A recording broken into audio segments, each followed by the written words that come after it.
ஆண்டவராக இயேசு கிறிஸ்து நாமத்தினாலே இந்த சபை ஆராதனைக்கு வந்திருக்கிற உங்களுக்கு என் அன்பின் வாழ்த்துக்கள். சந்தோஷமாக இருக்கிறீங்களா? ஆமென்.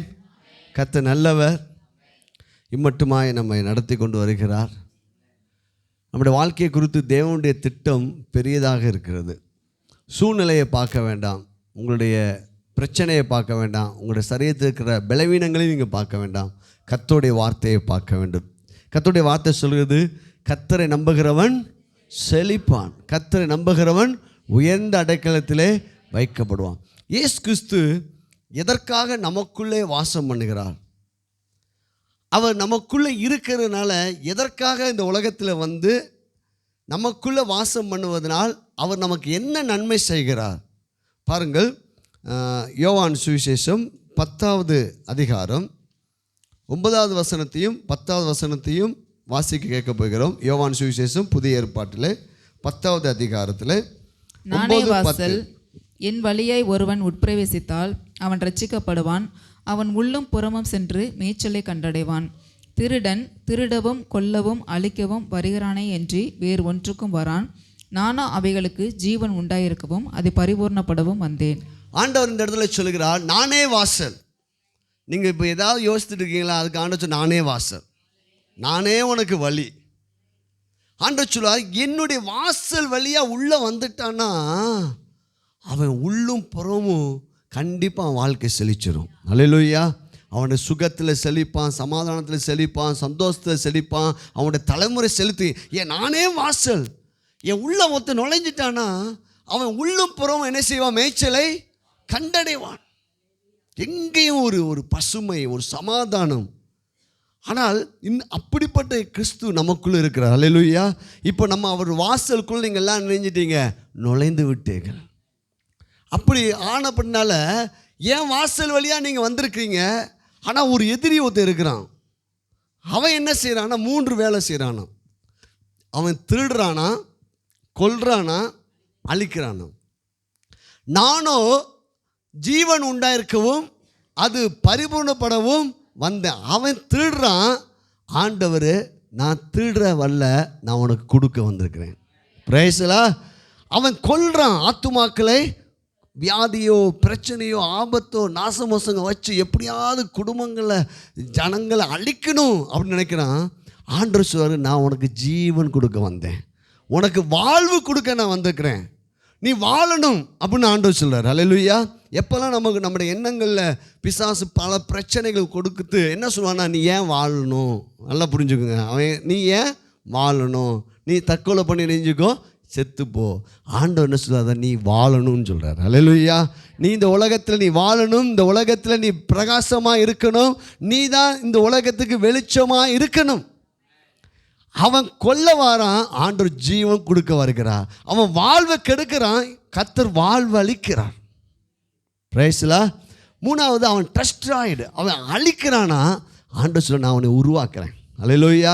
நான் உன்னை ஊன்ற கட்டுகிறேன், என் பிள்ளையாக உருவாக்குறேன், உன்னை நீதிமானாக உருவாக்குறேன், உன்னை நான் பலப்படுத்துகிறேன், நான் உன்னை உருவாக்குவேன். அல்லேலூயா. அப்போது ஜீவன் உண்டாயிருக்கவும் அது பரிபூர்ணப்படவும் வந்த. ஜீவன் உண்டாயிருக்கு மாத்திரமல்ல, ஜீவன் என்றால் எல்லா நன்மைகளின் அர்த்தம் தான் ஜீவன். பிரேஸ்லா. உனக்கு நன்மை நடக்கணும், உனக்கு மகிழ்ச்சி இருக்கணும், உனக்கு சுகம் கிடைக்கணும், நீ வாழணும். ஆனால் அது மாத்திரமில்லை, அதில் நீ ஓவர்ஃப்ளோவாய் மாறணும். பிரேஸ்லா. ஜீவன் உண்டாயிருக்கவும் அது பரிபூர்ணப்படம் என்னன்னா ஓவர்ஃப்ளோ. நீ நிறைந்து வழிகிற மகனாக நீ மாறணும். அல்லேலூயா. இப்போ இது நம்ம வாழ்க்கையில் எப்போ நடக்கும் தெரியுமா? நீங்கள் இந்த வார்த்தையை நம்பும்போது தான் நடக்கும். பிரைஸ்லா. இந்த நாளில் 3 திறவுக்குள்ளே பார்க்க போகிறோம். நம்முடைய ஆசீர்வாதத்துக்கு, நம்முடைய செழிப்புக்கு, நம்முடைய சுகத்துக்கு, நம்முடைய நல்வாழ்வுக்கு, நம்முடைய வெற்றிக்கு 3 திறவுக்குள்ளே ஆண்டவர் வச்சிருக்கார். முதல் திறவுக்குள், நீங்கள் அவர் மேல் அன்பு வைக்கணும். பிரைஸ்லா. பாருங்கள், நீதிமொழிகள் புஸ்தகம் 8ஆம் அதிகாரம், நீதிமொழிகள் புஸ்தகம் 8ஆம் அதிகாரம் 17வது வசனம் 18வது வசனத்தை நம்ம வாசிக்க போகிறோம். பாருங்கள், நீதிமொழிகள் புஸ்தகத்தை எடுத்துக்கோங்க. 8ஆம் அதிகாரத்தில் என்னை சிநேகிக்கிறவர்களே என்னை சிநேகிக்கிறவர்களே நான் சிநேகிக்கிறேன். அதிகாலையில் என்னை தேடுகிறவர்களை கண்டடைவார்கள். ஐஸ்வரியமும் கனமும் நிலையான பொருளும் நீதியும் என்னிடத்தில் உண்டு. அல்லேலூயா. அவர் என்ன வச்சுட்டு காத்திருக்காரு? ஐஸ்வர்யம், கனனா அந்தஸ்து. உன்னை மற்றவங்க கனப்படுத்தலை, ஆனால் நான் உன்னை கனப்படுத்த வைப்பேன். அல்லேலூயா. ஐஸ்வர்யமும் கனமும் நிலையான பொருளும் என்னிடத்தில் உண்டு, நீ என்னை நேசிக்கணும். அல்லேலூயா. நேசிக்கணும். அடுத்த வருஷம் சொல்லு, அதிகாலையில் என்ன தெரியுமா? முதலாவது அவருக்கு நீ இடம் கொடுக்கணும். முதலாவது தேவராஜ்யத்தை தேடுங்க, அப்போது நீதியும் இவைகள்லாம் உங்களுக்கு கூட செய்யப்படுமா? அப்போது அவரை நேசிக்கிறதுனா அவர்கிட்ட அன்பு வைக்கணுங்க. அல்லேலூயா. நம்ம அன்பு வச்சா என்ன நினைப்போம்? பேசணும்னு நினைப்போம். அல்லேலூயா. அப்போ நீங்கள் அவர் கூட அன்பு வைத்தால் நீங்கள் வேத வசனத்தை என்ன செய்யணும்? வேத வசனத்தை வச்சு நீங்கள் ஜெபிக்க வேண்டும். ஜெபிக்கும்போது தான் நம்ம அவர் மேலே அன்பை நம்ம வெளிப்படுத்துகிறோம். அல்லேலூயா. துதிக்கும் போது அவர் மேலே அன்பை வெளிப்படுத்துகிறோம். வசனத்தை வாசிக்கும் போது அன்பை வெளிப்படுத்துகிறோம். சபைக்கு நம்ம குறித்த நேரத்தில் வரும்போது அவருடைய அன்பை வெளிப்படுத்துகிறோம். அவருக்காக கொடுக்கும்போது நம்ம அவர்கிட்ட நம்ம என்ன வெளிப்படுத்துகிறோம்? அன்பை. அல்லேலூயா. ஆண்டவர் சொல்ல, என்னை சிநேகிக்கிறவங்களை நான் என்ன செய்வேன்? அதிகாலையில் தேடும். அப்போ நம்முடைய வாழ்க்கையில் முதல் துவக்கமே யாருக்கு தான்? அல்லேலூயா. நல்லா புரிஞ்சுக்கோங்க. நீங்கள் இந்த ஜெபம் பண்ணி பழகிட்டீங்கன்னா அந்த ஜெப வாழ்க்கை உங்களை விடாது. நீ காலை எந்திரிச்ச உடனே அவரை தான் தேடுவேன். பிரைஸ்லா. நான் அவரை தான் துதிப்பேன். ஏன்னா நான் அவர் மேலே அன்பு வைத்திருக்கிறபடியா அவருடைய முகத்தை தான் நான் பார்ப்பேன். ஆமே. அப்போ என்ன நடக்குமா? அப்போ என்ன 20வது வசனம், என்னை சிநேகிக்கிறவர்கள் மெய்ப்பொருளை சுதந்திரிக்கும்படிக்கும் அவர்களுடைய களஞ்சியங்களை நான் நிரப்பும்படிக்கும். அப்போ என்ன செய்வார்? ஐஸ்வர்யம், செழிப்பு, வெற்றி, சுகம், நல்வாழ்வு எப்படி வரும்? அவரை நேசித்துட்டீங்கன்னா, போன வாரம் தியானித்தோம். தாவீது ஐ லவ் யூ லார்டு அப்படின்னு சொல்கிறான். கர்த்தாவே நான் உண்மை என்ன செய்கிறேன்? சிநேகிக்கிறேன். பலனாகிய கர்த்தாவே நான் உண்மையில் அன்பு கூறுவேன் அப்படின்னு சொல்கிறேன். அப்போ தேவனிடத்தில் நீங்கள் அவருடைய வார்த்தை மேலே அவர் மேலே நீங்கள் அன்பு வச்சா உங்கள் களஞ்சியத்தெல்லாம் நிரப்பிடுவார். பிரேஸா. ஹல்லேலூயா. அப்போ 2வது திறவுகோல் பாருங்கள். யோபு புஸ்தகம் 22வது அதிகாரம் 22வது வசனம். 22வது அதிகாரத்தில் 22வது வசனத்தை பார்ப்போம். யோபு புஸ்தகத்தில் வாசிக்கலாம். அவர் வாய் நின்று பிறந்த வேத பிரமாணத்தை ஏற்றுக்கொண்டு அவர் வார்த்தைகளை உம்முடைய இருதயத்தில் வைத்துக் கொள்ள வேண்டுகிறேன். நீ சர்வ வல்லவரிடத்தில் மனம் திரும்பினால் திரும்ப 22 தான் வாசித்துட்டீங்களா? பிரைஸ்லா. பாருங்க, இங்கே வேத வசனம் இங்கே ஒரு வார்த்தை சொல்லுகிறது, நீ அவருடைய வார்த்தையை உன் இருதயத்தில் நீ என்ன செய்ய வேண்டுமா? வைக்க வேண்டும். பிரைஸ்லா. இப்போ வேத வசனத்தை உங்களுடைய இருதயத்திலே நீங்கள் வைக்க வேண்டும். அப்படி வைக்கும்போது 24, அப்பொழுது தூளை போல் பொன்னையும் ஆற்று கற்களை போல் ஓப்பீரின் தங்கத்தையும் சேர்த்து வைப்பீர். அல்லேலூயா. பாருங்க, 22வது வசனம் சொல்லுது, அவர் வாயினின்று பிறந்த வேத பிரமாணத்தை ஏற்றுக்கொண்டு. அல்லேலூயா. அந்த வசனத்தை நினைஞ்சுக்கணும், நம்ம ஏற்றுக்கொண்டு. ஆண்டவரே, உள்ளும் புறமும் மேய்ச்சல் உண்டாகும்னு சொன்னீங்களே, நான் அந்த வசனத்தை என்ன செய்கிறேன்? ஏற்றுக்கொண்டு. மனசில் ஏதாவது பிரச்சனை ஓடிட்டு இருந்தால் உங்கள் வாயில் என்ன தான் வந்துடும்? பிரச்சனை வந்துடும். ஆனால் மனசில் வேத வசனத்தை ஏற்றுக்கொள்ளணும். அல்லேலூயா. இன்னொன்று போட்டிருக்கு, ஜீவன் உண்டாயிருக்கவும் அது பரிபூர்ணப்படவும் வந்தேன்னு சொன்னீங்களே ஆண்டவரே, அப்போ நான் உங்களை ஏற்றுக்கொண்டேன் அல்லவா? நான் உங்களுடைய வாசலில் பிரவேசித்திருக்கிறேன் அல்லவா? அப்போ இந்த வசனத்தின்படி என் வாழ்க்கை ஆசீர்வாதமாய் மாற்றுங்க. பாருங்கள், வேத வசனம் சொல்லுது, ரொம்ப நம்முடைய ஆசீர்வாதத்துக்கும் நம்முடைய செழிப்புக்கும் நம்முடைய பெருக்கத்துக்கும் ரொம்ப எளிமையான முறையை ஆண்டு வச்சுருக்கார். அது எங்கே இருக்குது தெரியுமா? உங்கள் கையில் தான் இருக்குது. உங்கள் கையில் இருக்கிற வேத வசனம்தான் உங்களை உயர்த்த போகிறது, உங்களை ஆஸ்வதிக்க போகிறது, உங்களை சுகமாக்க போகிறது, உங்கள் சந்ததியை ஆஸ்வதிக்க போகிறது. ஹல்லேலூயா. வேத வசனம் சொல்லுது பாருங்கள், அவர் வார்த்தைகளை உம்முடைய இருதயத்தில் வைத்து கொள்ள வேண்டுகிறேன். அவரோட வசனத்தை மட்டும் அப்படி இருதயத்துக்குள்ள வச்சுட்டிங்கன்னா என்ன நடக்குமா? 24, அப்பொழுது, எப்பொழுது?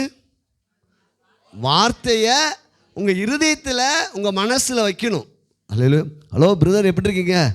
பாஸ்டர் இந்த வசனத்து மூலம் ஆண்டவர் என் கூட பேசினார் அப்படின்னு சொல்லணும். அல்லேலூயா, பிரைஸ் காட். உங்கள் இருதயத்தை என்ன வைக்க வேண்டும்? வார்த்தையை வச்சா போதும். என்ன ஆகிருமா? அப்படியே பாருங்க, அடுத்த வசனம் சொல்லி கொடுப்பாங்க. தூளை போல பொன்னையும் ஆற்று கற்களை போல ஓபரின் தங்கத்தையும். அல்லேலூயா. இன்னைக்கு நம்ம 1 கிராமுக்கு 2 கிராமுக்கு 1 பவுனுக்கு அலைஞ்சிட்டு இருக்கிறோம். அல்லேலூயா. தூளை போல பாருங்க, சாலமோனுடைய ராஜ்யபாரத்தில் வெள்ளியும் பொண்ணும் கற்களை போல நினைச்சான். இப்போ பாருங்க, நம்ம ஏரியாவில் பாருங்க, ஆற்று மணலை பார்த்து எத்தனை மாதம் கணக்கு ஆயிடுச்சு பாருங்க. ஆற்று மணல் எங்கேயோ ரோட்டில் பார்த்தீங்களா? கிடைக்கல பாருங்க. திருச்சியில் இருக்கிற காவேரி ஆற்று மணல் கூட என்ன செய்ய மாட்டேது எங்கேயுமே. இப்போ முன்னாடி இருந்துச்சு, சின்ன வயசில் அந்த மணலில் விளையாண்டுட்டு இருந்தோம். இப்போ மணலில் இப்போது சாலமோனுடைய ராஜ்யபாரத்திலையும் இங்கே யோபுடைய வாழ்க்கையிலையும் யோபு சொல்கிறான், நீ வசனத்தை மட்டும் உள்ளே வச்சுக்கோங்க, உங்கள் வாழ்க்கை செழிக்கும். ஹல்லேலூயா. உங்கள் நல்வாழ்வு செழிக்கும், உங்களுடைய சரீரம் செழிக்கும், உங்கள் குடும்பம் செழிக்கும், உங்களுடைய சந்ததி செழிக்கும். ஹல்லேலூயா. பாருங்கள், அந்த வசனத்தை இப்போ இதை உங்கள் இதயத்தில் வைக்கணும். எப்பொழுது? ஆண்டவரே, உங்கள் வேத வசனத்தை நான் மனசில் வச்சா அவர் நம்முடைய அக்கௌண்ட்டை நெஞ்சிடுவார், நிரப்பிடுவார். சபைக்கு நம்ம அனௌன்ஸ் பண்ண வேண்டிய அவசியமே இருக்காது. அல்லேலூயா. உங்களை எல்லாத்தையும் ஆசீர்வதிச்சிடுவார். ஆசீர்வதிச்சா கொடுப்பீங்களா, கொடுக்க மாட்டீங்களா? அப்போ இப்போ ஆசீர்வதிக்கலன்னு சொல்கிறீங்களோ? அப்போ ஆசீர்வதிச்சா கொடுப்பீங்க ஆண்டவரே, அப்போ இப்போ ஏன் கொடுக்கல? வேத வசனம் சொல்லுகிறது, கிறிஸ்துவுக்குள் உன்னதங்களிலே ஆவிக்குரிய சகல ஆசீர்வாதத்தை நம்ம இணைஞ்சிருக்காரு. அவங்க மகா 2 கொரிந்தியர் 8 போட்டிருக்கு, அவங்க மகா தரித்திரத்திலையும் தேவராஜ்யத்துக்காக கொடுத்தார்களாம். பிரைஸ்லாம். கொடுக்கறது என்பது பணம் இருக்கும்போது மட்டுமல்ல. பணம் இருந்தால் நீங்கள் கொடுக்கவும் மாட்டீங்க. நீங்கள் கொஞ்சமாக இருக்கும்போது நீங்கள் கொடுத்து பழகினாதான் அதிகமாக பணம் வரும்போது வரும். இப்போ உங்களுக்கு 1 லட்ச ரூபா வந்துருச்சு. நீங்கள் மாதத்தில் 1000 ரூபாவோ 1500 தசமமாக செலுத்துகிற நபராக வைத்துக்கொள்ளுங்க. திடீர்னு உங்கள் வருமானம் கூடி 1 லட்ச ரூபா உங்களுக்கு மந்த்லி இன்கம் வந்துருச்சு. நீங்கள் 10,000 ரூபா எடுத்து ஆண்டவருக்காய் கொடுக்குறதுக்கு உங்களுக்கு மனசு என்ன செய்யாது? சீக்கிரமாய், ஆண்டவரே வருஷம் முழுவதும் சேர்த்தா நான் அவ்வளோதான் கொடுப்பேன், இப்போ மாதம் முழுவதும். அதனால தான் ஆண்டவர் சொன்னார், ஒரு ஆண்டவர் தேவ ஆலயத்தில் எல்லாருடைய மனசை பார்க்குறதுக்கு எங்கே போய் நிற்பார் தெரியுமா? காணிக்கை பெட்டியில் தான் நிற்பார். காணிக்கை பெட்டிக்கிட்ட போய் நின்றுட்டார். அல்லேலூயா. எல்லாம் நிறைவுலேருந்து கொடுத்துட்டு இருந்தாங்க. ஒரு விதவை தன்னுடைய ஜீவியத்துக்கு வைத்ததை கத்தர்காய் போட்டான். அப்போ தான் ஆண்டவர் நின்று சாய்ச்சினார், உங்கள் எல்லோரிலும் அதிகமாய். அல்லேலூயா. நான் அதனால தான் காணிக்கை எடுக்கும்போது தசமாக எடுக்கும்போது ஒரு வசனத்தை ஏன் வாசிக்கிறோன்னா, உங்கள் மனசு மாறணும். நீங்கள் எந்த நினைவோடு போடுறீங்கன்னு யாருக்கு தெரியும்? எங்களுக்கு தெரியாமல் இருக்கலாம், யாருக்கு தெரியும்? அதனால தான் ஆண்டவர் சொன்னால், விசனமாயம் இல்லை, கட்டாயமாயம் இல்லை, அவன் தன் மனதை நியமித்தபடியே. ஏன்னா அது உங்களுக்கு ஆசீர்வாதமாக இருக்காது. அதனால தான் மகிழ்ச்சியாக செய்யணும். கொஞ்சத்தில் நீங்கள் கொடுத்து பழகினாதான் பெரிய ஆசீர்வாதம் வரும்போதும் நீங்கள் கொடுப்பீர்கள். ஹல்லேலூயா.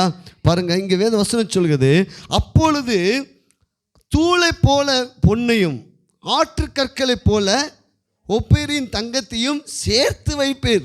ஹல்லேலூயா. எத்தனை பேர் நான் செழித்து இருக்கணும், நல்லா இருக்கணும், தேவராஜ்யத்தை கொடுக்கணும் அப்படின்னு விரும்புவங்களுக்கு நீங்கள் என்ன செய்ய வேண்டும்? வசனத்தை உங்கள் இதயத்தில் வைக்க வேண்டும். இதாங்க ரகசியம்.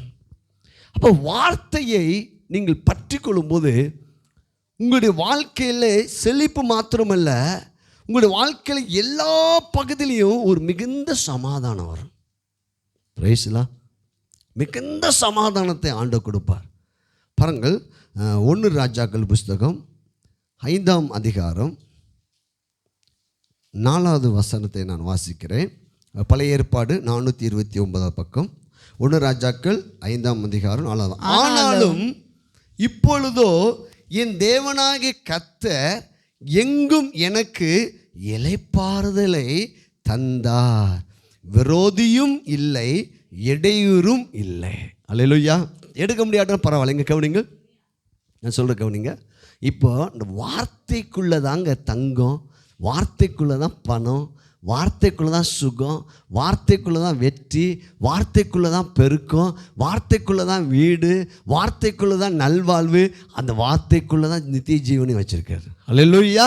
அந்த வார்த்தையை நம்ம கையில் கொடுத்துட்டார். Praise the Lord. இப்போ இந்த வார்த்தையினால் உங்கள் மனதை நீங்கள் மாற்றிக்கணும். வேத வசனத்தை உங்கள் இருதயத்தில் வையுங்கள். அப்பொழுது இங்கே சாலமோனுடைய ராஜ்ய பாரத்தில் ஒன்று நடந்துச்சு. ஆண்டவர் சாலமோனை குறித்து புதிய ஏற்பாட்டில் சொன்னார், சாலமோனிலும் பெரியவர் இங்கே இருக்கிறார், யோனாவிலையும் பெரியவர் இங்கே இருக்கிறார். ஏன் இஸ்ரவேல் ஜனங்கள் எல்லாம் சாலமோனை பெரிய ராஜாவை பார்த்தாங்கன்னா, அவனை போல் ராஜா நம்ம அம்பானிலாம் தூசி. அல்லேலூயா. அவனை போல ஒரு ராஜா இந்த உலகத்தில் இன்னும் பிறக்கவே முடியாது. ஏனென்றால் அவனோட ராஜ்ய பாரத்தில் மணல் போன்ற தங்கம் இருக்குதுங்க. மணல் போல வெள்ளி ஒரு பொருட்டாக எண்ணப்படவில்லை. அவன் சாலமோன் ராஜ்ய பாரத்தில் வாழ்ந்தோன்னா நம்ம போய் பக்கத்து வீட்டில் போய் கல்யாணத்துக்கு ஒரு 2 கிலோ வெள்ளியை போய் கொடுத்தாலும், இதை போய் கொண்டு வந்திருக்கீங்க அப்படின்னு சொல்லுவாங்க. அல்லேலூயா. வெள்ளி ஒரு பொருட்டாக என்ன செய்யப்படவில்லை. நம்ம பாருங்கள், இருக்கிற எங்கள் சின்ன சின்ன வெள்ளியெல்லாம் கொண்டு போய் எவ்வளோக்கு வரும்னு போடுறோம் கடையில். தங்கம் மணலை போல பாருங்கள். அதே 2 ராஜாக்கள் புஸ்தகம் 1ஆம் அதிகாரம் 2 ராஜாக்கள் புஸ்தகம் 1ஆம் அதிகாரம் 24வது வசனம் நினைக்கிறேன். எடுத்து அங்கே வாசிங்க. எப்படிப்பட்ட அவன் ராஜ்ய பாரம் எப்படி இருந்துச்சு பாருங்கள். தேவன் நம்முடைய வாழ்க்கையும் செழிக்க வைக்க அவர் வல்லவராக இருக்கிறார். 15வது வசனம், மன்னிக்கவும் 15 2 ராஜாக்கள் 1ஆம் அதிகாரம் 15வது வசனம் நானே வாசிக்கிறேன். ராஜா எருசலேமிலே வெள்ளியையும் பொன்னையும் கற்களை போலவும். ஹல்லேலூயா. கவனிங்க, எடுக்காட்டல் பாருங்க. கவனிங்க, நம்ம அடுத்த வாரம் சீக்கிரமாக அந்த லேப்டாப் உண்டாவதாக வசனத்தில் இதில் போட்டுருவோம். Praise the Lord. வெள்ளியையும் நான் சொல்கிறத மட்டும் கவனிச்சுட்டே வாங்க. உங்கள் மனசுக்குள்ளே ஆவியான எழுதிக்கிட்டே இருப்பார். எங்கேயும் திசை திரும்பிடக்கூடாது. Praise the Lord. பாருங்கள், திசை திரும்பக்கூடாது. வெள்ளியையும் பொன்னையும் எதை போல குவிச்சு வச்சானா? கற்களை போல. Praise the Lord. கற்களை போல. அங்கே நம்ம வாசித்தோம் யோபில், நீ வேத வசனத்தை இதயத்தில் வச்சா தங்கம் தூசி போல நெஞ்சிருமா, துகள் போல. இங்கே சாலமோன் ராஜ்யபாரம் எப்படிப்பட்டதுன்னா, இப்படி ஒரு ராஜ்யபாரம் எங்கே நம்ம இன்றைக்கி பார்க்குறோம். இன்றைக்கி துபாய் மன்னர்கள் டாய்லெட்டில் அந்த இடத்தெல்லாம் நெஞ்சிருக்காங்க, தங்கத்தை போட்டிருக்காங்க. Praise the Lord. பாருங்கள், நீங்கள் 1 கிராம் 2 கிராம் போட்டுக்கிட்டு கர்த்தாவே அப்படி நம்ம உட்காந்துருக்குறோம். அல்லேலூயா. Praise the Lord. பாருங்கள், அப்போ ஏன் வெள்ளியும் பொண்ணும் யாருடையது? யார் அப்பா? எங்கள் அப்பாக்குரியது. ஏன் நம்ம பெற்றுக்கொள்ள முடியல? ஏன்னா நமக்கு இன்னும் வெளிச்சம் வரல. Praise the Lord. இப்போது சாலமோனிலும் பெரியவர் இப்போ நமக்குள்ளே இருக்கிறார். சாலமோன் ராஜ்யபாரம் எப்படிப்பட்டதுன்னா, வெள்ளியும் பொன்னி கற்களை போல் குமிச்சு வச்சுருக்காங்க. அந்த சாலமோன் ராஜ்யபாரத்துக்கு கீழே இருக்க ஜனங்கள் எல்லாம் ஒரு நல்வாழ்வு வாழ்ந்தார்கள். அல்லேலூயா. இன்றைக்கி வேத வசனம் சொல்கிறது, கொலோசியர் 1:13, இருளின் ஆளுகையிலிருந்து நம்மளை விடுதலையாக்கி அன்பின் ராஜ்யத்துக்குள்ளே ஆண்டவர் உட்கார வச்சுருக்கார். இப்போ நமக்கு ஒரு ராஜ்யம் இருக்குது. அது இயேசுவின் ராஜ்யத்தில் நம்ம இந்த பூமியில் வாழ்ந்துட்டு இருக்கிறோம். அல்லேலூயா. அப்போ சாலமோனிலும் பெரியவர் ராஜ்யத்தில் நம்ம இருந்தோமானால் நம்முடைய குறைவுகள் நிறைவாக மாறுமா? மாறாதா? மாறும். நம்முடைய பலவீனம் பலனாய் மாறும். நம்முடைய சோர்வுகள் சந்தோஷமாக மாறும். நம்முடைய தோல்விகள் வெற்றியாக மாறும். ஆனால் நீங்கள் எந்த ராஜ்யத்தில் அமர்ந்திருக்கிறீர்கள் என்பதை நீங்கள் புரிந்து கொள்ள வேண்டும். கொலோசியர் 1:13 சொல்லுது, இருளின் அதிகாரத்தின்று நம்மளை விடுதலை ஆக்கி அன்பின் குமாரனுடைய ராஜ்யத்துக்கு உட்படுத்தின பிதாவை ஸ்தோத்திரிக்கணும். அப்போ நம்ம என்ன விசுவாசிக்கணும்னா, இந்த வருடத்து கடைசியில், ஆண்டவரே நான் உங்கள் ராஜ்யத்தில் இருக்கிறேன். அல்லேலூயா. பக்கத்து என் கூட சேர்ந்து சொல்லுங்கள், ஆண்டவரே நான் உங்கள் ராஜ்யத்தில் இருக்கிறேன். அந்த ராஜ்யம் குறைவில்லாத ராஜ்யம். அல்லேலூயா. அது சுகமான ராஜ்யம், அது நிறைவான ராஜ்யம், அது வெற்றியான ராஜ்யம். சாலமோனுடைய ராஜ்ய பாரத்துக்கு கீழே இருந்த போது வேத வசனம் சொல்கிறது, 1 நாளாகமம் 5:4 வசனம், தேவனாய் கர்த்தர் எங்கும் இளைப்பாறுதலை தந்தார். நான் சொல்கிறது மட்டும் நீங்கள் பைபிள் கூட வசனம் கூட வாசிக்க வணக்கம். நீங்கள் எங்கும், சின்ன பிள்ளைங்க கொஞ்சம் அமைதியாக இருங்கடா, எங்கும் இளைப்பாறுதலை தந்தார். எங்கிட்ட எங்கு சுற்றினாலும் இளைப்பாறுதல். குடும்பத்தில் இளைப்பாறுதல், வேலை பார்க்குற இடத்துல இளைப்பாறுதல், ஊழியத்தில் இளைப்பாறுதல், பண காரியத்தில் இளைப்பாறுதல், சரீரத்தில் ஒரு வியாதி வந்துச்சுன்னா நீங்கள் இளைப்பாறுதலோடு இருக்க முடியுமா? ஒரு சின்ன ஒரு தலைவலி வந்துச்சுங்க, நீங்கள் இளைப்பாறுதல் இருப்பீங்களா? டென்ஷன் ஆயிடுவீங்க. ஒரு வயிற்று பிரச்சனை வந்துச்சுன்னா நம்மளால் என்ன செய்ய முடியும்? ஆனால் இங்கே வேத வசனம் சொல்லுது, என் தேவனாய் கர்த்தர் எங்கும் எனக்கு இளைப்பாறுதல் தந்தார்னு சாலமன் சொல்கிறார். ஹல்லேலூயா, ஹல்லேலூயா. சாலமன்ற சமாதானம். இன்னைக்கு சமாதானத்து பிரபு எங்கே இருக்கிறாரு? இப்போ நம்ம எந்த ராஜ்யத்தில் உட்காந்துருக்கிறோம்? அன்பின் ராஜ்யத்துக்குள்ள உட்காந்து. இப்போ நம்ம இந்த வசனத்தை விசுவாசிக்கணும். ஒருவேளை பிரச்சனை இருக்கலாம், நம்ம குடும்பத்தில் பிரச்சனை இருக்கலாம், பண பிரச்சனை இருக்கலாம், பற்றாக்குறையில் இருக்கலாம், நம்ம ஏதோ வேலை பார்க்குற இடத்துல பிரச்சனை இருக்கலாம். ஆனால் நீங்கள் ஒன்று நம்பணும், இல்லை ஆண்டவரே எனக்கு எங்கும் இளைப்பாறுதல். அல்லேலூயா. எங்கும் எனக்கு இளைப்பாறுதலை தந்தார் அப்படின்னு சாலமன் சொல்கிறான். அது அந்த அந்த வசனத்தோட கீழ் எனக்கு விரோதியும் இல்லை, இடையூறும், ஐ ஹாவ் நோ எனிமீஸ். அவன் ராஜ்யம்னா, இப்போ நீங்கள் ஒரு ராஜ்யம்னா யுத்தத்துக்கு வரும், எல்லாத்தையும் ஜெயிச்சிட்டாங்க. அவன் ராஜ்யம் வந்து இளைப்பாறுதலான ராஜ்யம். எனக்கு இடையூறுதல் இல்லை, என் மக்களுக்கு எந்த ஆபத்தும் இல்லை, எந்த டிஸ்டர்பன்ஸும் இல்லை, எந்த எதிரியும் இல்லை. ஹல்லேலூயா, பிரைஸ் தி லார்ட். இப்போ நம்ம அந்த அன்பின் ராஜ்யத்துக்குள்ளே வந்துட்டோன்னா பிசாசை பார்த்து நீங்கள் பயப்பட மாட்டீர்கள். நீங்கள் சொல்லுவீர்கள், எனக்கு விரோதி இல்லை, எனக்கு எங்கும் இளைப்பாறுதல் தந்தார். நான் இப்போது இயேசுவின் இரத்தத்தினால் மூடப்பட்ட ராஜ்யத்துக்குள் இருக்கிறோம். எனக்கு நாசமோசம் வராது, எனக்கு பலவீனம் வராது அப்படின்னு நம்ம இதயத்தில் வைக்கணும். அல்லேலூயா. அதுக்கு தான் இந்த பிரசங்கம். எனக்கு இடையூறுதும் இல்லை, விரோதியும் இல்லை. விரோதினா இன்னைக்கு என்ன? கண்ணால் பார்க்கிற மனிதர்கள் நமக்கு விரோதி அல்ல. மாமிசத்தோட ரத்தத்தோடு நமக்கு என்ன கிடையாது? யுத்தம். இன்னைக்கு வியாதியோ நமக்கு ஒரு விரோதி, பற்றாக்குறை நமக்கு ஒரு விரோதி, பலவீனம் நமக்கு ஒரு விரோதி, பயம் நமக்கு ஒரு விரோதி. பாருங்க, அப்போ நீங்கள் சொல்லணும், ஆண்டவரே நான் அன்பின் ராஜ்யத்துக்குள்ள வந்திருக்கபடினால எனக்கு விரோதி இல்லை, ஐ ஹேவ் நோ எனிமீஸ், எனக்கு விரோதி இல்லை ஆண்டவரே. வேத வசனம் சொல்லுது, அந்த ஜனங்கள் அப்படியே ஒரு மகிழ்ச்சியான ராஜ்யத்தை அனுபவிச்சாங்களாம். அல்லேலூயா, அல்லேலூயா. அதெல்லாம் வேத வசனம் சொல்லு, பரலோகத்தில் செய்யப்படுது போல பூமியிலே. இப்போ நம்ம பரலோகம் போன பிற்பாடு இந்த வசனம் நிறைவேறலாம். விரோதியும் இல்லை, மாமியார் சண்டையும் இல்லை, மருமக சண்டையும் இல்லை, பக்கத்து வீட்டுக்காரங்க சண்டையும் இல்லை, எதிர்த்து வீட்டுக்காரங்க சண்டையும் இல்லை. பரலோகம் போயிட்டோம். பரலோகத்தில் சண்டை என்ன செய்யாது, கோபமே உங்களுக்கு என்ன செய்யாது, வராது. அல்லேலூயா. இப்போ பாருங்கள், பற்றாக்குறையே இல்லாத இடம். பரலோகம் முழுவதும் தங்கத்தில் ஆண்டவர் ரோடை போட்டு வச்சுருக்கிறார். அல்லேலூயா. காலையில் என்ன குழம்பு வைக்கணும்னு சொல்லி யோசிக்க மாட்டேங்க. அல்லேலூயா. அப்போ போயிடுறோம் ஃபஸ்ட்டுன்னு சொல்கிறீங்களா? அல்லேலூயா. அங்கே போகக்கூடாது. ஃபஸ்ட்டு இங்கே இருந்து நீ பரலோகத்தை பூமியில் நீங்கள் அனுபவிக்க தேவன் அழைத்திருக்கிறார். இப்பொழுது தேவ ராஜ்யம் உங்களுக்குள்ளே இருக்கிறது. இப்போ இப்படிப்பட்ட எத்தனையோ ராஜ்யபாரம் இருக்குது. ஆனால் சாலமோன் ராஜ்யபாரத்தில் ஜனங்கள் பரலோகத்தை அனுபவிக்கிறார்கள். அல்லேலூயா. இப்போ நம்ம இந்த சத்தியத்துக்குள்ள வரும்போது நம்ம குடும்பம், நம்ம உடன் பிறந்தவர்கள், நம்ம சபை மக்கள் எல்லாம் எப்படின்னா அப்படியே சமாதானமாக இருப்பீங்க. எத்தனை பேர்த்துக்கு இப்படிப்பட்ட ஆசீர்வாதம் வேண்டும்? அல்லேலூயா. குடும்பத்தை சண்டை சச்சரவே வராது, பற்றாக்குறையே வராது, பலவீனமே வராது. இந்த ராஜ்யத்தில் அப்படிப்பட்ட ஒரு ராஜ்யம் இது. அன்பின் ராஜ்யத்தில் கர்த்தர் நம்ம என்ன செஞ்சிருக்காரு, வைத்திருக்கார். பாருங்கள், 1 ராஜாக்கள் புஸ்தகம் 4வது அதிகாரம் 24வது வசனத்தையும் 25வது வசனத்தையும் வாசிக்கும் போது ஒரு அற்புதமான ஒரு காரியம். 24 திப்சா முதற்கொண்டு ஆசா மட்டுமுள்ளவைகள் எல்லாவற்றையும் நதிக்கு இப்புறத்தில் உள்ள சகல ராஜாக்களையும் ஆண்டு வந்தான். அவனை சுற்றி எங்கும் சமாதானமாய் இருந்தது. பாருங்க, அவன் பல தேசத்தை ஆண்டு வந்தான்.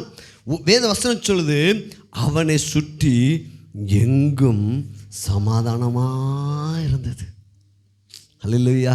எத்தனை பேர் சமாதானம் தெரியுமா? உலகம் கொடுக்க முடியாத ஒரு மகிழ்ச்சிங்க.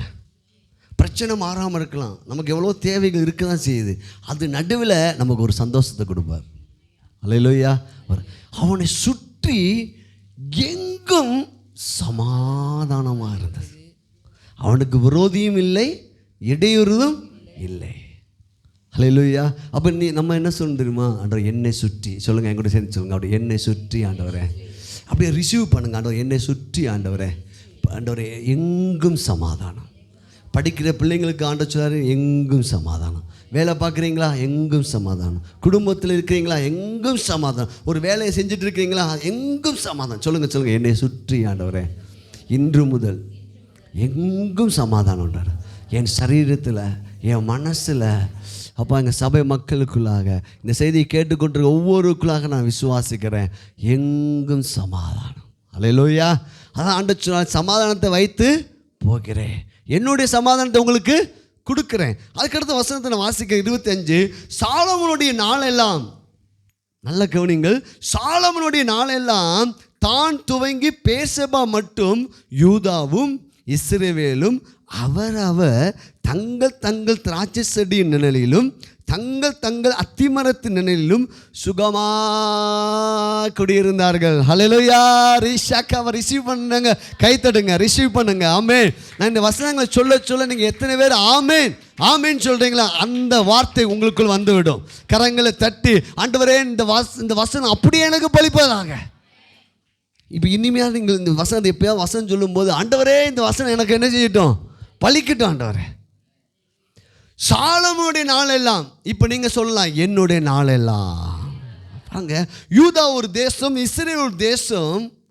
அவர்கள் திராட்சை செடியினுடைய நிழலிலும் அத்திமரத்தின் நிழலிலும் சுகமாக இருந்தாங்க. வியாதி இல்லாமல் இருந்தாங்க, கடன் இல்லாமல் இருந்தாங்க, பயம் இல்லாமல் இருந்தாங்க, பிரச்சனை இல்லாமல் இருந்தாங்க. எப்படி? சாலமோனை பார்த்து நம்ம கேட்டால் அவன் சொல்லுவான், என் ராஜ்யபாரத்தில் என் ஜனங்கள் எல்லாம் சுகமாக இருந்தார்கள். இப்போ ஆண்டவர் சொல்லாரு, நீ ஏன் ராஜ்யத்துக்குள் நீ வந்தபடியா இந்த வார்த்தை உன் வாழ்க்கையில் நிறைவேறும். பிரைஸ்லா, நீ சுகமாக இருப்ப, உன் சந்ததி சுகமாக இருக்கும். ஓ ஹல்லேலூயா. பாருங்க, சாலமோனுடைய நாளெல்லாம். அப்படி எத்தனை பேர் வாஞ்சிக்கிறீங்க? ஆண்டவரே என் பரலோகத்தை பூமியில் நான் அப்படியே அதை ருசிக்கணும் ஆண்டவரே. அல்லேலூயா. பரலோகம் நமக்கு புதிதாக இருக்காது. ஆமென். எத்தனை பேர் விசுவாசிங்க? நிறைய பேர் பரலோகம் போக மாட்டோம்னு நினச்சிருக்காங்க. நீங்கள் சொல்லுங்கள், நான் பரலோகத்தை நாங்கள் அனுபவித்து கொண்டு இருக்கிறோம். கிறிஸ்து எங்கே இருக்கிறாரோ அங்கே பரலோகம் இருக்கிறது. கிறிஸ்துவான மகிமை நம்பிக்கை உங்களுக்குள் இருக்கிறா. அவர் நமக்குள்ள இருக்காங்க. பரலோகத்தை இந்த பூமியில் நம்ம அனுபவிக்க வேண்டும். இப்போ நம்ம அனுபவிக்கும் போது அநேகரை நம்ம இந்த ராஜ்யத்துக்குள்ள என்ன செய்யணும்? கொண்டு வர வேண்டும். முதல்ல நம்ம மகிழ்ச்சியாக இருந்தால் தான் மற்றவங்களை என்ன செய்ய முடியும்? கொண்டு வர முடியும். பாருங்கள், இன்னொன்று ஒரு வசனம் இஸ்ரவேல் ஜனங்களை குறித்து எழுதப்பட்டிருக்கிறது. எப்படிப்பட்ட ஒரு ராஜ்யத்துக்குள்ளே மகிழ்ச்சியில் அவங்க இருந்தாங்க, எப்படிப்பட்ட செல்வத்தை அனுபவித்தாங்க, எப்படிப்பட்ட சமாதானத்தை அனுபவித்தார்கள். நெகேமியா புஸ்தகம் 9வது அதிகாரம் 25வது வசனம். நெகேமியா புஸ்தகம் 9வது அதிகாரம் 25வது வசனத்தை நம்ம வாசிக்க கேட்போம். பழைய ஏற்பாடு எடுக்க முடியாட்டாலும் பரவாயில்ல, நீங்கள் கவனிங்க. பட்டணங்களையும் நீங்கள் கவனிச்சிட்டே வாங்க, வசனத்தை கவனிங்க. உங்கள் வசனம் உங்கள் இருதயத்துக்குள்ளே போன உடனே, உங்களை டச் ஆன உடனே நீங்கள் ஆமேன்னு சொல்லிடணும், கையை தட்டிடணும். ஆண்டவரே இந்த பழக்கத்தை இனி உருவாக்குங்க, இந்த வசனம் எனக்குரியது ஆண்டவரே. அல்லேலூயா. பாருங்க 25, அவர்கள் அரணான பட்டணங்களையும் செழுமையான பூமியையும் கட்டிக்கொண்டு சகலவித உடைமைகள் நிறைந்த வீடுகளையும் வெட்டப்பட்ட துறவுகளையும் ஏராளமான திராட்சை தோட்டங்களையும் ஒலிவ தோப்புகளையும் கனி கொடுக்கும் விருட்சங்களையும் சுதந்திரித்து கொண்டு புசித்து திருப்தியாகி கொழுத்து உம்முடைய பெரிய தயையினால் செல்வமாய் வாழ்ந்தார்கள். ஹல்லேலூயா. ஏன் அப்படி வாழ்ந்தாங்க?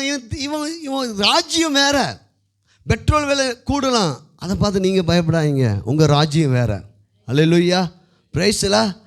பிரச்சனைகள் வரலாம், கொள்ள நோய்கள் வரலாம், ஆனால் உங்களை அது சேதப்படுத்தாது. உங்கள் ராஜ்யம் வேறு, உங்கள் கவர்மெண்ட்டு வேறு. நம்ம தமிழ்நாடு கவர்மெண்ட்டும் இந்தியா கவர்மெண்ட்டும் மாறிக்கிட்டே இருக்கலாம், ஆனால் உங்கள் கவர்மெண்ட்டு மாறாத கவர்மெண்ட்டு. அது உங்களை ஆஸ்வதிக்கிற கவர்மெண்ட்டு, அது உங்களை மேன்மைப்படுத்துகிற கவர்மெண்ட்டு.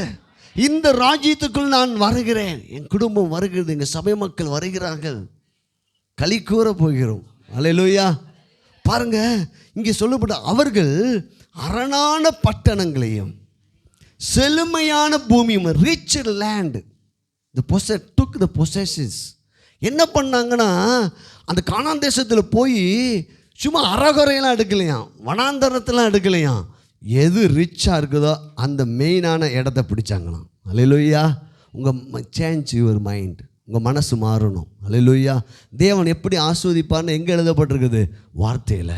எனக்கு மெயினான இடத்தை நான் பிடிக்கிறோம் ஆண்டவரே, சபைக்கு நாங்கள் பிடிக்கிறோம். அல்லேலூயா. சபைனா ஓரமாக இருக்க கிடையாது. அல்லேலூயா. மெயினான இடத்துல இருக்கணும். அல்லேலூயா. பாருங்கள், மலை மேலே இருக்கிற பட்டணம் உங்களுடைய வீடு அப்படி தான் இருக்கணும். நீங்கள் உங்கள் மைண்டை மாற்ற. இப்போ சூழ்நிலை இருக்கலாம், ஆனால் இப்போ நீங்கள் வேறு ராஜ்யத்துக்குள்ளே வந்துட்டீங்க. இப்போ நீங்கள் இருக்கிற ராஜ்யம் வேறு, அது அன்பின் ராஜ்யம், கிறிஸ்துவின் ராஜ்யம். இவங்க போய் என்ன பண்ணாங்கன்னா, அரணான பட்டணங்களை கட்டி கொண்டு ரிச் லேண்டு அதை எடுத்துக்கிட்டாங்களாம். பிரைஸ்லா. இப்போ வளர்க்க வைத்து சொல்லுவோம், இயேசுவின் நாமத்தினால எங்கள் சபைக்காக சூப்பர் லேண்டை, நல்ல பில்டிங்கை எங்களுக்கு கொடுக்குறதுக்காக ஸ்தோத்திரம். எங்களுக்கு வீடுகள் அற்புதமான வீடுகளாக மெயினான இடங்களில் ரிச் லேண்டை நாங்கள் இயேசுவின் நாமத்தில் எடுக்கிறோம். இவங்க தான் போய் எடுத்தாங்க.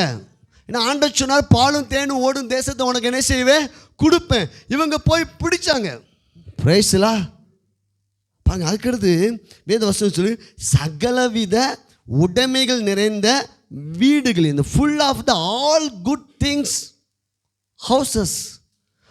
பாருங்க, ஒரு வீடுனா நம்ம உங்கள் வீட்டில் போய் நீங்கள் பாருங்க, எல்லா பொருளும் நன்மையாக நிறைந்திருக்குதா? அல்லேலூயா. பிரைஸ்லா. இங்கே போட்டிருக்குது, இந்த full of the all good things, எல்லாமே நன்மையால் நிறைந்த வீடுகளை அவர்கள் எடுத்துக்கொண்டார்கள். அல்லேலூயா. நன்மையால் நிறைந்த வீடுகள். ஏன் இது ஏன் இப்படி ஆண்டவர் செய்தார் இஸ்ரவேல் ஜனங்களுக்கு? அவருடைய எண்ணம் அப்படிப்பட்டது தான். ஆதியாகமம் 1ஆம் அதிகாரத்தையும் 2ஆம் அதிகாரத்தையும் வாசித்து பார்த்தா, it's a good, it's a good, it's a good. கடைசி முடிக்கிறாரு, இட்ஸ் எ வெரி குட். அல்லேலூயா. நல்லதெல்லாம் தேவன் படைத்தார், அவரிடத்தில் தீமை இல்லை, அவர் நன்மையாக கொடுக்கிறவர். பிரைஸ்லா. நன்மையை கொடுக்க நம்முடைய எண்ணங்கள் மாற வேண்டும். இப்போ எப்படி யோபு சொல்கிறான், இந்த வேத வசனத்தை உன் இதயத்தில் வச்சுட்டேன்னா உன் களஞ்சியம் நிரம்பிடும், உன் வாழ்க்கை மாறிடும். நீ கடன் வாங்குறவன் அல்ல, கடன் கொடுக்கிறவனாய் மாறி விடுவாய்.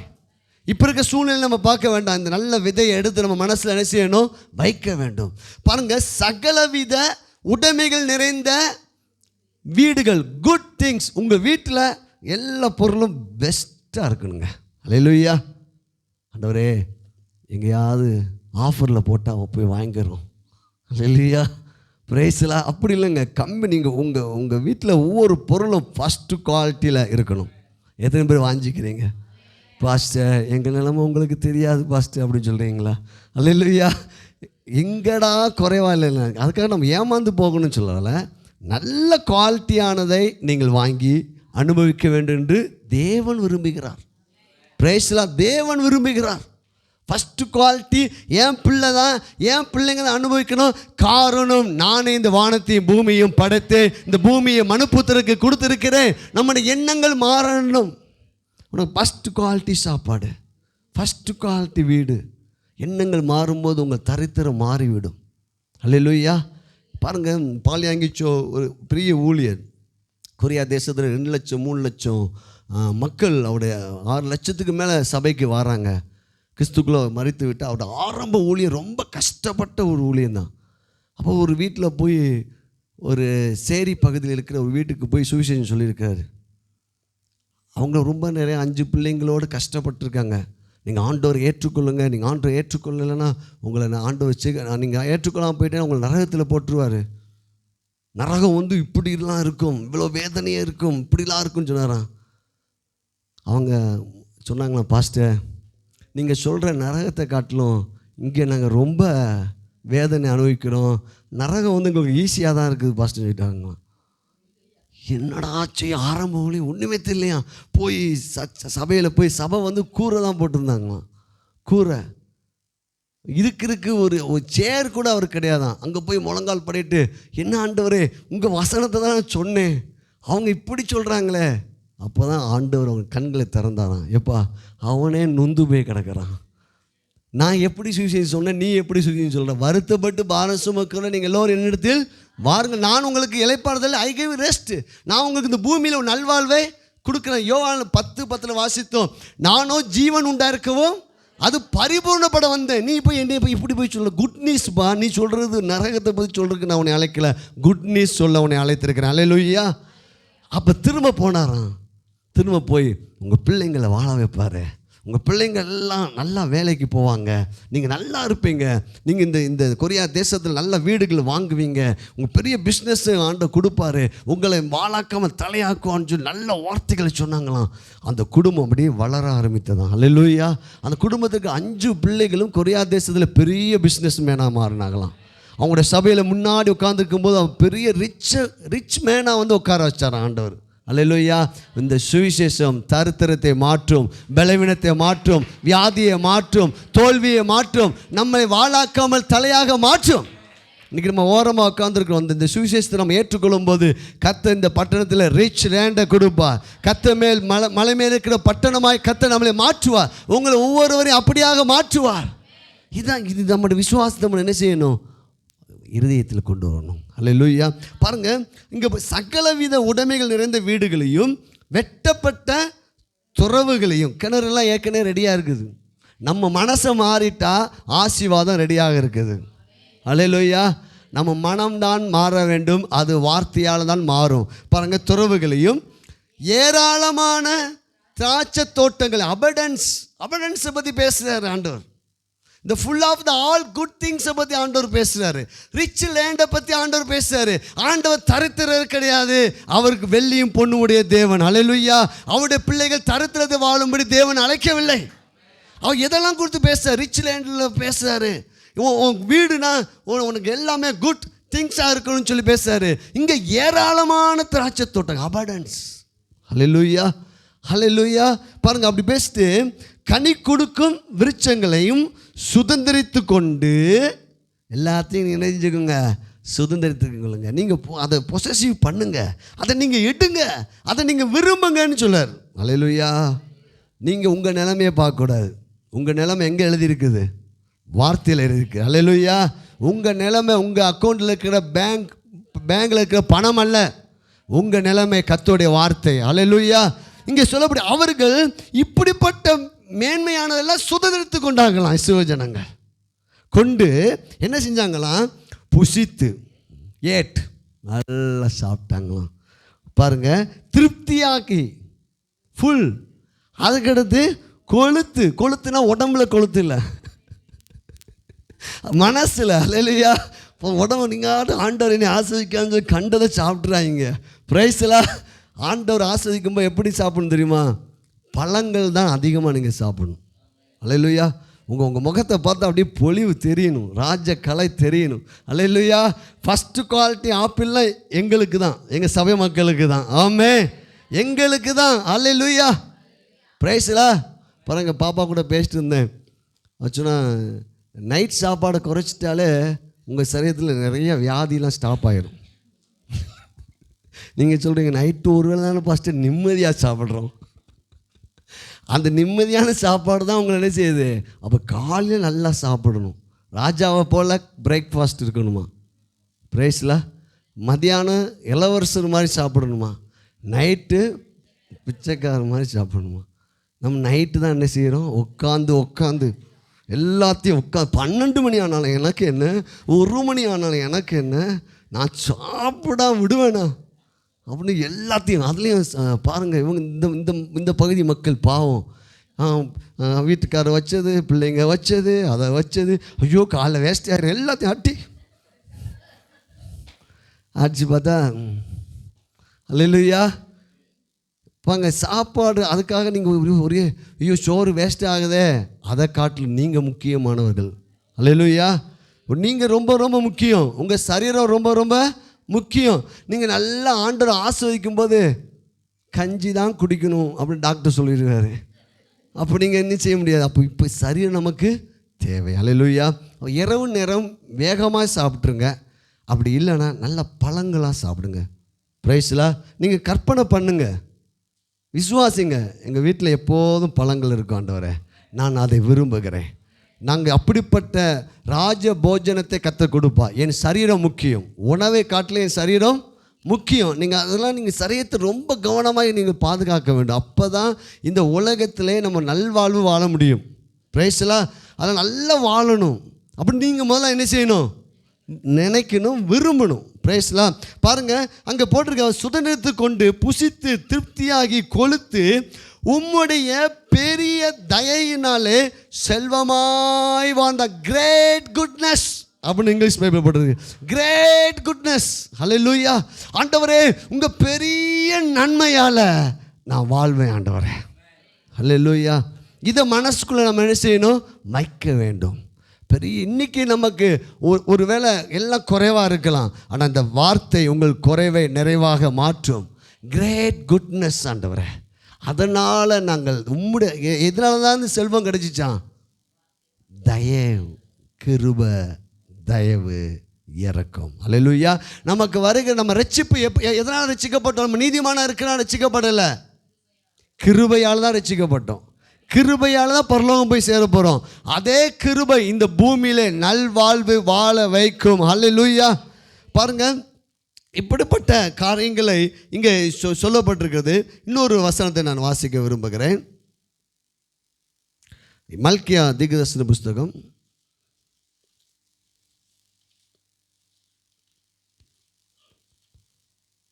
நம் கர்த்தருடைய வார்த்தையை நம் இருதயத்தில் வைக்கும் போதும், கர்த்தருடைய வார்த்தைக்கு நம்ம கீழ்ப்படியும் போதும், முதல் திறவுகோல் சொன்னேன், தேவனிடத்தில் நீங்கள் அன்பு வைக்கும்போது உங்கள் வாழ்க்கையில் செழிப்பு உண்டாகும்.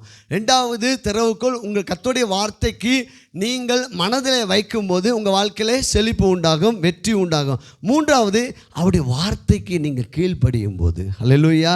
பாருங்கள், மல்கியா தீர்க்கதரிசன புஸ்தகம் 3ஆம் அதிகாரம் 10வது வசனத்தை வாசிக்கலாம். என் ஆலயத்தில் ஆகாரம் உண்டாயிருக்கும்படி தசம பாகங்களை எல்லாம் பண்டசாலையிலே கொண்டு வாருங்கள். அப்பொழுது நான் வானத்தின் பலகணிகளை திறந்து இடம் கொள்ளாமற் போகும் மட்டும் உங்கள் மேல் ஆசீர்வாதத்தை வர்ஷிக்க மாட்டேனோ என்று அதனால் என்னை சோதித்து பாருங்கள் என்று சேனைகளின் கர்த்தர் சொல்லுகிறார். Praise God. இங்கே இந்த பொருளாதார ஆசீர்வாதம், இந்த ஐஸ்வர்யத்தின் தன்மைகள் எப்படி செயல்படும் என்றால், தேவனுக்கால் நீங்கள் விதைக்கும் போது தான் செயல்படும். ஹல்லேலூயா. இங்கே பாருங்கள், என் ஆலயத்தில் ஆகாரம் உண்டாயிருக்கும்படி தசம பாகங்களை எல்லாம் பண்ட சாலையிலே கொண்டு வாருங்கள். ஹல்லேலூயா. இப்போ என்ன சொல்கிறாருன்னா, இன்றைக்கி நம்ம வீட்டில் நமக்கு ஆகாரம் தேவை, அந்த ஆகாரம் நம்ம சாப்பிடணும்.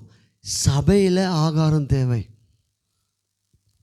அப்போ சபையில் ஆகாரம் என்பது இங்கே எதை குறிக்குது என்றால், ட்ரெஷர், கரிவூலம், பணம்.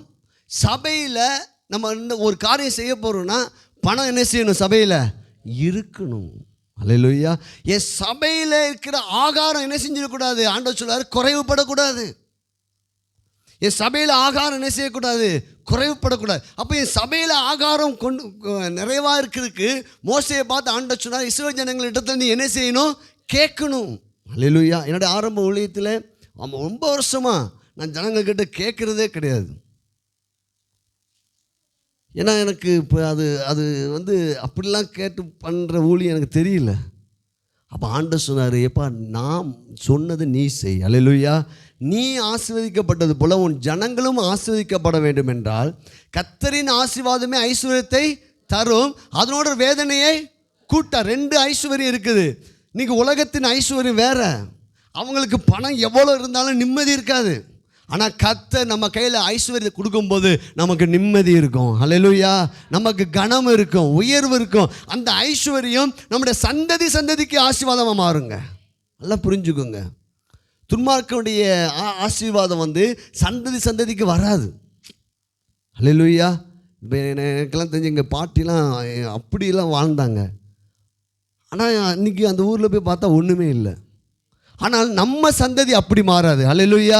நம்ம இயேசுக்குள்ளாக வந்தபடியால் நம்முடைய சந்ததி ஆபிரகாமினுடைய ஆசீர்வாதம் ஈசாக்குக்கு வந்துச்சு, ஈசாக்கின் ஆசீர்வாதம் யாக்கோபுக்கு வந்துச்சு, யாக்கோபுடைய ஆசீர்வாதம் 12 கோத்திரத்துக்குள்ளே வந்துருச்சு. அந்த கோத்திரத்தை பற்றி தான் எழுதப்பட்டிருக்கு. நெகேமியா 9:25 அவர்கள் செல்வமாய் வாழ்ந்தார்கள். அல்லேலூயா. சொல்லுமா, இயேசுவின் நாமத்தில் நான் கர்த்தருக்காக நான் விதைக்கிறது எனக்காக மட்டுமில்லை, என் சந்ததி அப்பத்துக்கு இறந்து திரிவது இல்லை. அல்லேலூயா. நம்ம சந்ததி வாழுங்க. நம்மளை நம்ம வேணால் நீங்கள் கஷ்டப்பட்டுருக்கலாம், ஆனால் இனிமேல் நீங்களும் கஷ்டப்பட மாட்டீங்க, உங்கள் சந்ததியும் கஷ்டப்படாது. அல்லேலூயா. நீங்கள் இந்த வார்த்தையை ஏற்றுக்கொள்ளும் போது, அப்போ என்னுடைய பண்டக என்னுடைய ஆலயத்தில் ஆகாரம் இருக்கும்படி நீ தசம பாகங்களை 10% நீ என்ன செய்யணும்? கர்த்தருக்காய் கொண்டு வரணும். பிரைஸ்லாம் அதில் நீங்கள் உண்மையாக இருக்கணும். நீங்கள் இதுதான் தேவன் நம்மக்கிட்ட எதிர்பார்க்குறது. நீங்கள் எவ்வளோ சம்பளம் வாங்குறீங்க, எவ்வளோ இப்போ இது வாங்குறீங்க, அது வாங்குறீங்க, இது வாங்குறீங்கன்னு எனக்கு தெரியாது, ஆனால் அவருக்கு தெரியும். அல்லேலூயா. நம்ம சபையில் சில பேருக்கு ரொம்ப நான் சாட்சி சொல்கிறப்பாங்க. தெபரா அம்மா, சரஸ்வதி அம்மா அவ்வளவு உண்மையாக இருக்கிறாங்க. தசம பாகத்தில் காணிக்கையில் நான் பார்த்து சொல்லுவேன். அந்த அம்மா நாங்களே சொல்லியிருக்கேன், அம்மா இந்த அனௌன்ஸ் பண்ணும்போது நீங்கள் வருத்தப்பட்டுறாங்கம்மா. அவங்க சொல்லுவாங்க, ஐயோ நான் கொடுக்க முடியலையே. ஏன்னா அவங்க கொஞ்சத்தில் அவ்வளவு உண்மையை நான் பார்க்குறேன். ஹல்லேலூயா. அப்போது நம்ம தேவ ராஜ்யத்துக்காக நம்மக்கிட்ட ஆண்டவர் வைக்கிற ஒரு டெஸ்ட் என்னென்னா, இதில் உண்மையாக இருக்கிறானா? ஹல்லேலூயா. வேறு எந்த இடத்துலையும் ஆண்டவர் நம்ம டெஸ்ட் பண்ண முடியாது. இந்த காரியத்தில் அவன் ஆபிரகாம் சொல்கிறான், ஆபிரகாம் தன்னுடைய வருமானத்தில் எல்லாம் தசம பாகத்தை வைத்தான். யாக்கோபு பொருத்தனை பண்ணான், எனக்கு வருகிற வருமானத்தை எல்லாம் தேவ ராஜ்யத்தில் நான் தசம பாகம் வைப்பேன். ஹல்லேலூயா. பிரேச என்னுடைய ஐஸ்வர்யத்துக்குன்னு சொல்கிறேன், மட்டுமாய் கர்த்தர் என்னை நடத்திட்டு இருக்காருன்னா கர்த்தருக்காய் கொடுக்குற பழக்கத்தை எனக்கு ஏற்படுத்தி கொடுத்தார். ஹல்லேலூயா. ஹல்லேலூயா. நீங்கள் பெரிய நிறைவு வராவிட்டாலும் ஒரு சமநிலையில் வைத்திருக்கிறார் கர்த்தர். ஹல்லேலூயா. எந்த வெளி ஸ்தாபனத்திலேருந்து எந்த உதவியும் கிடையாது, வெளியே இடத்துலேருந்து எந்த உதவியும் கிடையாது. ஆனால் ஒரு ரகசியத்தை நான் கற்றுக்கொண்டேன். கர்த்தருக்கு நம்ம விதைக்கும் போது கர்த்தர் நம்ம வானத்தின் பலகனை திறந்து இடங்கொள்ளாத போக மட்டும் என் மேல் ஆசீர்வாதத்தை வர்ஷிக்க பண்ணுவார் என்று எனக்கு தெரியும்.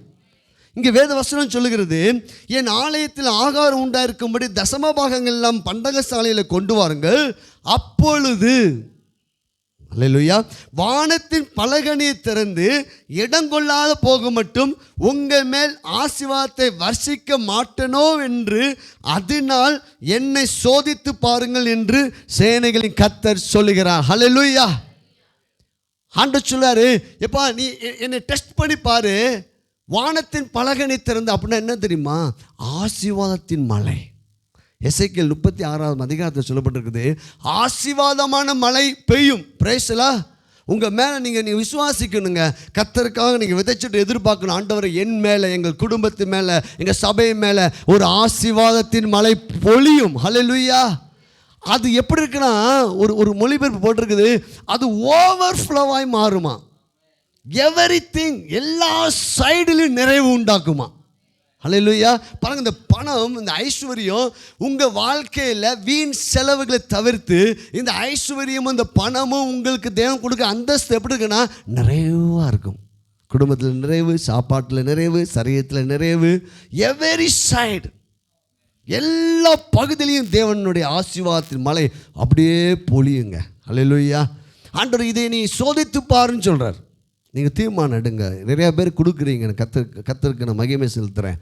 ஆனால் நம்முடைய சபை இந்த கொஞ்சம் சின்ன கூட்டத்திலேயே நாம் கொடுக்குற சபையாக மாற வேண்டும். அப்பொழுது தான் சிறுக விதைக்கிறவன் சிறுக, பெருக விதைக்கிறவன் பெருக இருக்கிறான். நம்ம கொடுக்குற சபையாக மாறும்போது தேவனுக்காக பெரிய திட்டங்களை கர்த்தர் நமக்கு என்ன செய்வார்? கொடுப்பார். அது எப்படி கொடுப்பார்னா ஆசீர்வாதத்தை அப்படியே பொழிவாருங்க. அல்லேலூயா. இதுதான் செழிப்பில் பொருளாதாரத்துக்கு ஆண்டவர் வைத்திருக்கிற பிரின்சிபல். பிரைஸ்லா. இதுதான் விதைக்கும் போது தான் அறுவடை கிடைக்கும். ஈசாக்கு விதைத்தான், கர்த்தர் அவனை ஆசீர்வதித்தார், 100 மடங்கு செய்தார், பலன் அடைய வைத்தார். பாருங்க, அப்போது ஆண்டவருடைய கிருபை, ஆண்டவருடைய தயவு, இப்படிப்பட்ட காரியங்களை ஆண்டவர் செய்கிறார். நம்ம தேவனுடைய சமூகத்தில் நம்ம தீர்மானிக்க வேண்டும். இப்போ இதற்கு நாம் கீழ்ப்படிய வேண்டும். கீழ்ப்படியும் போது இந்த வார்த்தைக்கு, இப்போ சபை கூடி வருதலை விட்டு விடாதுங்க, அதுக்கு கீழ்ப்படியணும். தேவனுடைய வார்த்தையை கேட்க நீங்கள் ஆர்வமாய் கீழ்ப்படிய வேண்டும். பைபிள் ஸ்டடிக்கு போகணும், வசனத்தை கேட்கணும். அல்லேலூயா. அதிகாலையில் தேவனை தேடுவதில் கீழ்ப்படியணும், பைபிள் வாசிக்கல கீழ்ப்படியணும். இப்படி கீழ்ப்படியும் போது என்ன நடக்குமா? யோபு புஸ்தகம் 36வது அதிகாரம், யோபு புஸ்தகம் 36வது அதிகாரம் 11வது வசனம் என்று நினைக்கிறேன். பாருங்கள், யோபு புஸ்தகம் 36வது அதிகாரம்.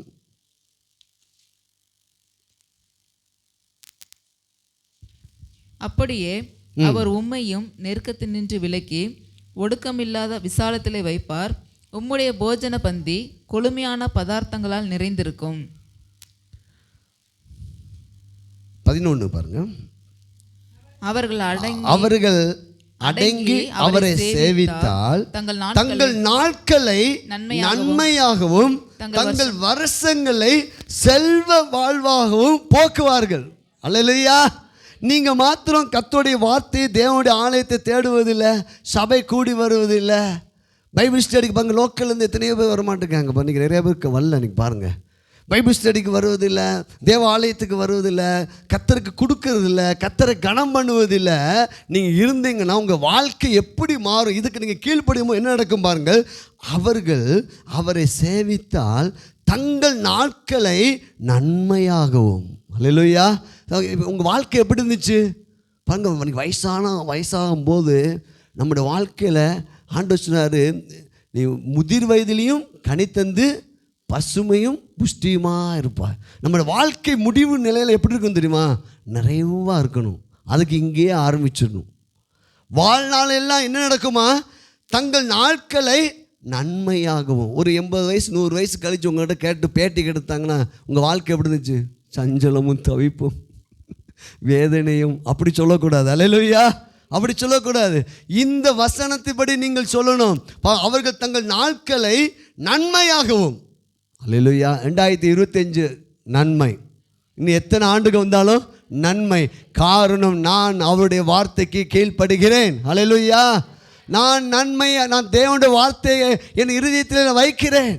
நான் அவரிடத்துல அன்பு கூறுகிறேன். இந்த 3 திறவுக்குள் பிரைஸ்லா.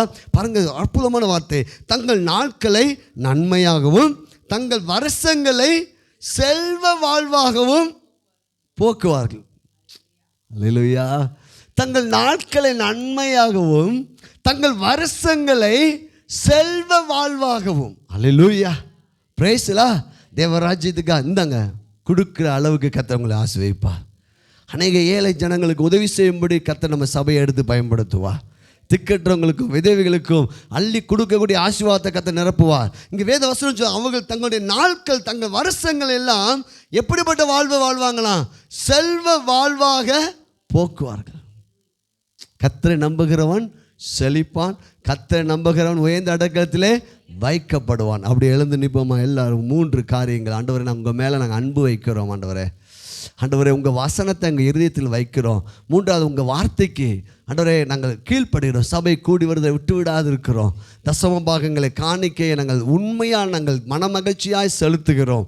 ஹல்லேலூயா, hallelujah, hallelujah. Glory to Jesus. ஆண்டவர் நோக்கி ஸ்தோத்திரம் பண்ணுவோமா? Thank you Jesus. ஆண்டவரே, அவர்கள் தங்கள் வாழ்க்கையை செல்வ வாழ்வாக போக்குவார்கள். ஹல்லேலூயா. நல்லா சொல்லியிருக்கிறேன். கர்த்தரின் ஆசீர்வாதம் ஐஸ்வர்யத்தை தரும். நமக்கு ஒரு ஐஸ்வர்யம் வரும்போதுனா அந்த ஐஸ்வர்யம் எப்படி தெரியுமா? வாய்க்காலை வெட்டி விட்டுரும் அநேக ஊழியங்களுக்கு. ஹல்லேலூயா. அப்படிப்பட்ட ஒரு நல் வாழ்வு, அப்படி சுக வாழ்வு, வெற்றியின் வாழ்வு, சமாதானத்தின் வாழ்வு, பரிசுத்தத்தின் வாழ்வு, மேன்மையின் வாழ்வு வாழ எங்களுக்கு நீங்கள் உதவி செய்ய போதுக்காய் ஸ்தோத்திரமாப்பா. தங்களுடைய இருதயத்தில் அவருடைய வார்த்தையை அப்படியே பதித்துக்கொள்ள வேண்டும். Glory to Jesus. அப்பாங்க, சாலமோனுடைய ராஜ்யபாரத்தை குறித்து நம்ம தியானித்தோம். எங்கும் அவனை சுற்றி சமாதானம். எத்தனை பேர் இதை வாஞ்சிக்கிறீங்க? ஆண்டவரே, இன்று முதல் ஆண்டவரே, என் வாழ்க்கையில் எத்தனையோ பிரச்சனை இருக்கலாம், போராட்டங்கள், அதெல்லாம் நான் விட்டுறேன். ஆண்டவரே, இன்று முதல் என்னை சுற்றிலும் எங்கும் சமாதானம். இன்னொன்று சொல்கிறேங்க, இடையூறுதலும் இல்லை, விரோதியும் இல்லை. ஹல்லேலூயா. எங்கேயும் சாலமோனுடைய நாட்களெல்லாம் யூதாவும் இஸ்ரவேலும் திராட்சை செடியின் கீழும் அத்திமரத்தின் நிழலிலும் எப்படி வாழ்ந்தாங்களாம்? சுகமாக வாழ்ந்தாங்களாம். Hallelujah. All full of the good things. எல்லா நன்மைகளை நிறைந்த வீடுகளை பிடிச்சாங்களாம். ரிச் லேண்டை பிடிச்சாங்களாம். அல்லேலூயா. அபண்டன்ஸ், திரளான இதெல்லாம் சுதந்திரிச்சாங்களாம். அவங்க சொல்கிறாங்க, கிரேட் குட் திங்ஸ். ஆண்டவரே, நீங்கள் உங்கள் பெரிய தயவு ஆண்டவரே, உங்கள் நன்மையால் நாங்கள் செல்வமாய் வாழ இந்த வார்த்தையை நாங்கள் ஏற்றுக்கொள்கிறோம். இந்த வார்த்தையை பிடிச்சிக்கிறோம். இந்த வார்த்தையை நாங்கள் கடைபிடிக்கிறோம். இந்த வார்த்தைக்கு கீழ்ப்படுகிறோம். எங்கள் வாழ்க்கை அப்படியாய் மாற்றுங்க. அல்லேலூயா. அப்படியாய் மாற்றுங்க. அல்லேலூயா. கர்த்தரை நம்புகிறவன் செழிப்பான். இயேசுவின் ரத்தத்தில் நாங்கள் மூடப்பட்டிருக்கிறோம். இயேசுவின் விலைக்கிரயத்தில் நாங்கள் ஆஸ்வதிக்கப்பட்டிருக்கிறோம். ஆவியானவர் ஆட்கொள்ளப்பட்டிருக்கிறோம். சொல்லுமா, இயேசுவின் நாமத்தினால எங்கள் சபை செழிக்கும். எங்கள் சபைக்கு வர ஒவ்வொரு குடும்பமும் செழிப்பாங்க. எங்கள் சந்ததி செழிக்கும் ஆண்டவரே. ஹல்லேலூயா. கரங்கள் தட்டி நன்றி செலுத்துவோமா? சோத்திரம் சோத்திரம் சோத்திரம் சோத்திரம் சோத்திரம் சோத்திரம் சோத்திரம் ஆண்டவரே. கர்த்தர் உங்களை அப்படியாக ஆசீர்வதிப்பாராக. இதிலையும் பிரதானவர்கள் நீங்கள் காண்பீர்கள். கிறிஸ்மஸ் நியூ இயர் ஆராதனை எல்லாம் உங்களுக்கு ஆசீர்வாதமாய் அமையும். உங்கள் குடும்பத்துக்கு தேவையான அனைத்தும் சந்திக்கப்படும். சுகத்தை நீங்கள் அனுபவிப்பீர்கள். பலனை நீங்கள் அனுபவிப்பீர்கள். இயேசுவின் நாமத்தில் உங்களை ஆசீர்வதித்து அனுப்புகிறேன். God bless you. Praise God. கரங்களை தட்டி ஆண்டவர் நாம